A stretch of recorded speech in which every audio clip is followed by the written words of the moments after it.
Good morning आप सभी लोगों को। आज हम लोग सीखेंगे सॉइल मैकेनिक्स इंट्रोडक्शन। सॉइल क्या है, सॉइल कितने प्रकार का होता है, कैसे बनता है। तो बिना समय को वेस्ट किए चलिए हम लोग आते हैं टॉपिक पे। Soil mechanics. सॉइल मैकेनिक्स शब्द का यूज सर्वप्रथम 1925 ईस्वी में कार्ल वान ट्रेजागी, जो कि ऑस्ट्रेलिया के रहने वाले साइंटिस्ट थे, इन्होंने एक बुक प्रकाशित किया एडबो मैकेनिक। इसी बुक में 1925 में जो प्रकाशित हुई एडबो मैकेनिक, इसी में कार्ल वान ट्रेजागी जी ने सॉइल मैकेनिक्स वर्ड का सर्वप्रथम यूज किया था। इसीलिए इनको फादर ऑफ सॉइल मैकेनिक्स कहा जाता है। अब सॉइल क्या होती है? राख की वेदरिंग से या टूटने से सॉइल का निर्माण होता है। भिन्न भिन्न लोगों के मत के अनुसार, जैसे एग्रीकल्चर यानी कृषक हो गए, एग्रीकल्चरिस्ट हो गए, उनके अनुसार पृथ्वी के जिन भागों में पेड़ पौधे उगाए जाते हैं उसको सॉइल कहते हैं। जियोलॉजिस्ट कहते हैं पृथ्वी की सतह के नीचे जहाँ तक पेड़ पौधों की जड़ें जाती हैं उस मोटाई की अर्थ मटेरियल को सॉइल कहते हैं। यानी उस मोटाई की पृथ्वी की सतह को सॉइल कहते हैं। अब सिविल इंजीनियर के अनुसार क्या होती है सॉइल?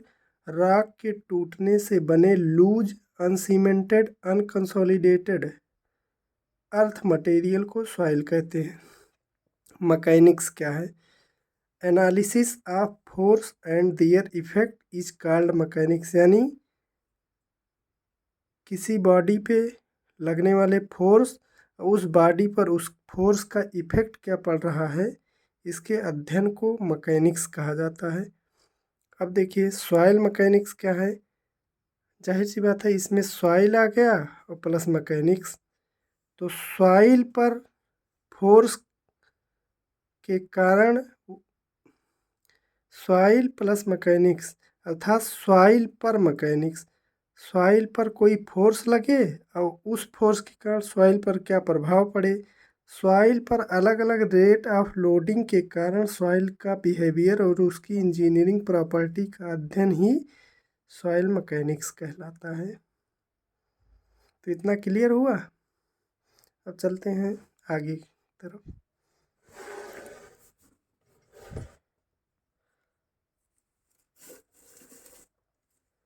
सॉइल क्या होती है? नॉर्मल राख की वेदरिंग से प्राप्त, यानी टूटने से, राख के टूटने से प्राप्त लूज अनकंसोलिडेटेड अर्थ मटेरियल को सॉइल कहते हैं। यह ऑर्गेनिक यानी कार्बनिक तथा इनऑर्गेनिक अकार्बनिक कोई भी पदार्थ हो सकता है। राख होती है यानी चट्टान, उसकी वेदरिंग होती है तब सॉइल बनती है, अर्थात राख के टूटने से सॉइल का निर्माण होता है।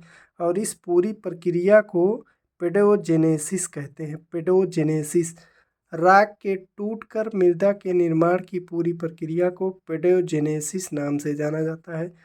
और राख की वेदरिंग कैसे होती है, यानी राख टूटता कैसे है, उसके दो कारक हैं, physical weathering, chemical weathering. Physical weathering को मैकेनिकल वेदरिंग भी कहते हैं। अब देखते हैं फिजिकल एक्शन के कारण राख टूटेगी तो उससे जो सॉइल का निर्माण होता है तो उसे कहेंगे फिजिकल वेदरिंग से, मतलब सॉइल का निर्माण हुआ है। सॉइल के फिजिकल वेदरिंग से जब सॉइल बनती है, राख के फिजिकल वेदरिंग से जब सॉइल बनती है तो सॉइल का केमिकल कंपोजिशन चेंज नहीं होता है, पारंट राख के समान। पारंट राख कौन सी राख होती है? अर्थात जो चट्टान होती है पहले, जिसके टूटने से सॉइल का निर्माण होता है, उस चट्टान को पारंट राख कहते हैं। और जब फिजिकल वेदरिंग के कारण सॉइल का निर्माण होता है तो पारंट राख का केमिकल कंपोजिशन जो होता है वही सेम टू सेम सॉइल का भी होता है। अब फिजिकल वेदरिंग एजेंट कौन कौन से होते हैं? एक्सफोलिएशन, एक्सफोलिएशन यानी टेम्परेचर का चेंज। हम लोग जानते हैं कि अगर कोई चट्टान है तो बाहर जो है उसके बाहरी सतह पर टेम्परेचर का कुछ अलग प्रभाव पड़ता है, और भीतर में, भीतर चट्टान के भीतर कुछ अलग प्रभाव पड़ता है। तो इसलिए चट्टान टूट जाती है।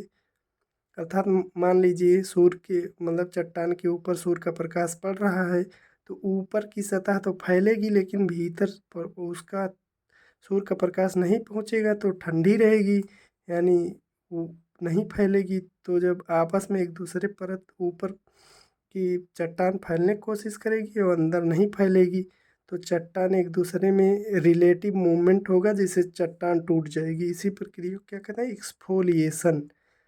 Different linear coefficient of different rock. हम जानते हैं अगर मान लीजिए गर्मी में टेम्परेचर बढ़ेगा या फिर ठंडी में घटेगा तो डिफरेंट डिफरेंट मिनरल का कोफिशिएंट ऑफ लीनियर एक्सपेंशन अलग अलग होता है। तो जिसका अधिक होता है वो ज़्यादा फैलेगा, और जिस मिनरल का कोफिशिएंट ऑफ लीनियर एक्सपेंशन कम होता है वो कम फैलना चाहेगा। और हम जानते हैं राख दोनों से मिलकर, कई मिनरल से मिलकर बना होता है, तो कुछ मिनरल ज़्यादा फैलेंगे कुछ कम, तो जिससे रिलेटिव मूवमेंट के कारण चट्टान टूट जाएगी। Beijing action of ice. पानी बरसता है तो राख में जो पोर होते हैं, रंध्र होते हैं, तो उसमें पानी घुस जाता है, और जब यही पानी टेम्परेचर कम होने पर ठंडा होता है तो बर्फ़ बन जाता है। हम जानते हैं बर्फ़ का आयतन पानी के आयतन से अधिक होता है, तो उसमें बेजिंग एक्शन यानी आयतन, जब बर्फ़ जमेगा तो उसका आयतन बढ़ेगा जिससे वो चट्टान को तोड़ देता है। समझ में आया? रूट ऑफ प्लांट्स, पौधों की जड़ें। जैसे हम लोग देखते हैं कहीं घर पे या घर की दीवार पे, पहले देखते थे हम लोग पुराने जो कच्चे मकान होते थे उस पे सब पे पेड़ वगैरह जब उग जाते हैं तो उनकी जड़ें फैलती हैं तो दीवार चटक जाता है। गांव में हम लोग देखे होंगे। तो उसी प्रकार चट्टान पे जब पेड़ पौधे उगते हैं वो बड़े होते हैं तो उनकी जड़ें फैलती हैं तो वो चट्टान को तोड़ देती हैं। तो ये भी एक फिजिकल कारक हो गया। एब्रेशन एक्शन, जैसे हम लोग जानते हैं जैसे एयर, वाटर, इस सब का जो आइस, ये सब जब किसी चट्टान पे एब्रेशन एक्शन यानी घर्षण क्रिया करता है या उस पे चलता है तो जिससे चट्टान टूटती है। तो ये हो गए, इतने सारे हो गए फिजिकल वेदरिंग एजेंट।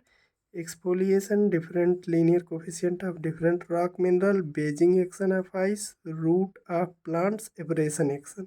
अब हम लोग चलेंगे समझेंगे केमिकल वेदरिंग क्या होती है।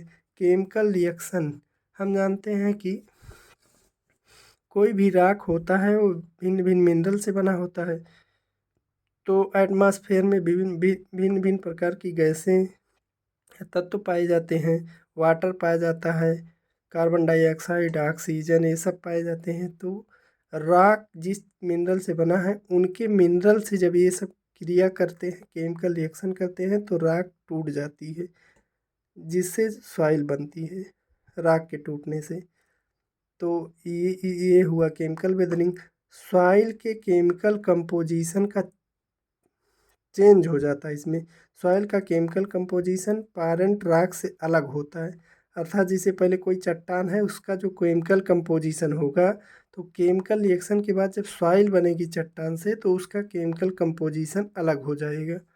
केमिकल वेदरिंग एजेंट कौन कौन से होते हैं? ऑक्सीडेशन, यानी रॉक का जो मिनरल होता है वो ऑक्सीजन से क्रिया कर लेता है, इसके बाद वो अलग मटेरियल का, अर्थ मटेरियल का निर्माण करता है जिसे कि सॉइल कहते हैं।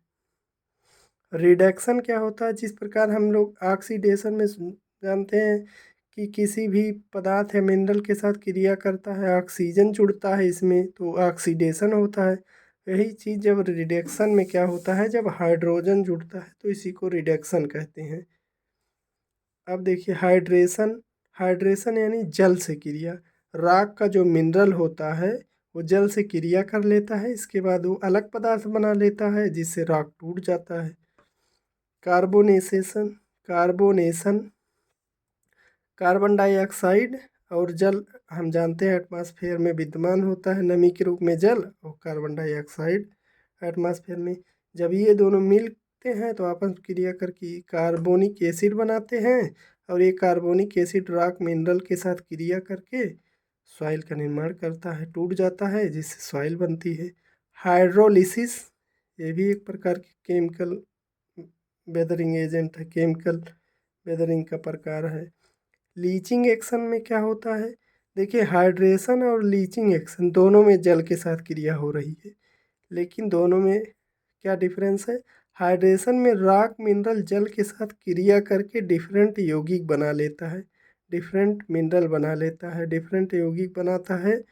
और इस लीचिंग एक्शन में रॉक में जो घुलनशील पदार्थ होते हैं वो पानी के साथ घुल के बाहर निकल जाते हैं, और जब पानी उड़ जाता सूख जाता है जिससे जो साथ में घुलनशील पदार्थ रहता है वो इकट्ठा हो जाता है और जम जाता है। इस टाइप का जो है जो सॉइल बनता है तो उसको लीचिंग एक्शन से बोलते हैं। आज के वीडियो में बस इतना ही। समझ में आया हो तो लाइक कर दीजिए। धन्यवाद।